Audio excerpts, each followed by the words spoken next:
Hey, welcome back in this morning. It is 7:12. Now to political news this morning. Joining us in the studio is Alabama Congressman Gary Palmer, Republican from the 6th District here in Alabama. Good to see you.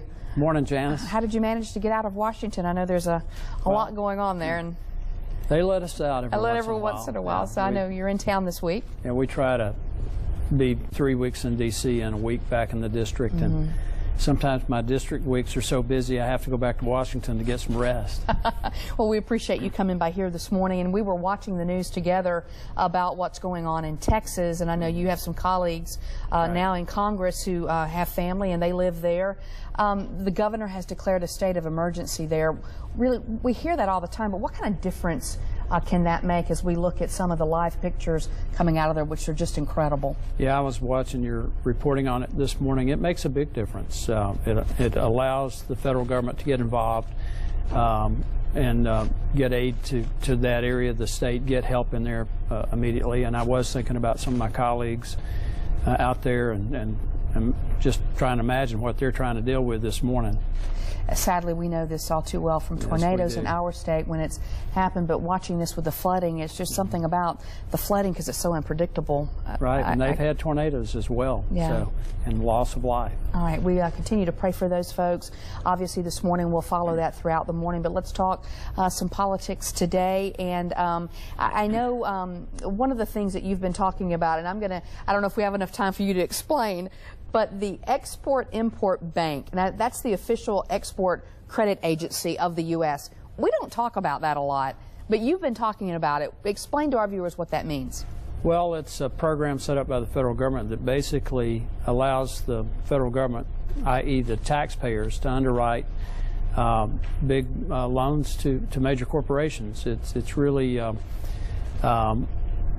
putting the taxpayer at risk, and I think right now the taxpayer's exposure is about $114 billion, and there are differences of opinion about this, but I think fundamentally it puts certain corporations at an advantage over everyone else, and it's set to expire in July, and frankly I think it should. Are we going to be hearing more about it over the next couple of months? You'll be hearing a good bit about it, particularly as we get closer to a vote on the trade bill. I think there may have been a deal made in the Senate with McConnell and some of the Democrats who agreed to vote for the trade bill in exchange for McConnell bringing up the Import-Export Bank. Congressman, we are living in scary times, to say the least, with what's going on around the world. Just yesterday, we saw a plane had to be escorted by fighter jets because there was some concern. It turned out to be a hoax, it looks like, but that is the reality of what we're living in now.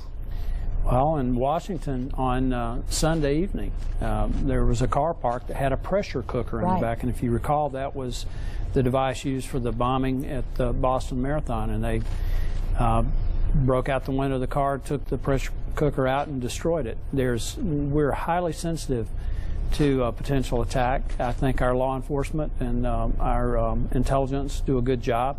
I think they're doing their due diligence, but these are we're living in dangerous times. You have talked a lot about the Affordable Care Act, Obamacare as it's referred to quite often. A lot of people are depending on that right now. And so then when there's talk in the Republican ranks that this needs to be taken away, what do you say to folks who are already depending on it right now? And you do feel like it needs to be repealed, right? I do. I think that it's cost us millions of jobs, and it's really made business in the U.S. unpredictable. But the thing that people need to realize, and particularly those who are getting the subsidies, is those are not going to go away immediately. As I pointed out to some of our colleagues, the funding for the subsidies is already there. We funded the government through the end of September. Our fiscal year runs October 1st, September 30th. And we can easily extend it through the end of the calendar year until we implement a new plan. And I think once we do that, people are going to be satisfied with what we do. I think a lot of people will really be encouraged by what we do. I think there's a lot more we've got to do on health care. You've heard me talk about this, that we need to change how a generation thinks about how health care is delivered and paid for, which is exactly what happened to my generation with the HMOs and the third-party payers. we need to change how people think about it. And I think once we do that, you connect the cost of health care to what's being delivered. And I think it not only lowers the cost of health care, but it improves health outcomes. I know that you are busy today. Where are you headed this week? Just folks can know where you're going to be around town. Well, I'm going to be at the VA hospital this morning, and then down at the Jimmy Held Mission, and then I've got some meetings with some defense folks a little later this week, and just trying to get around the district and meet with people. Well, we appreciate you spending a few moments with us here on Good Day Alabama. Alabama Congressman Gary Palmer, good to see you. Thanks, Janice. Okay, we'll take a break and we'll be back.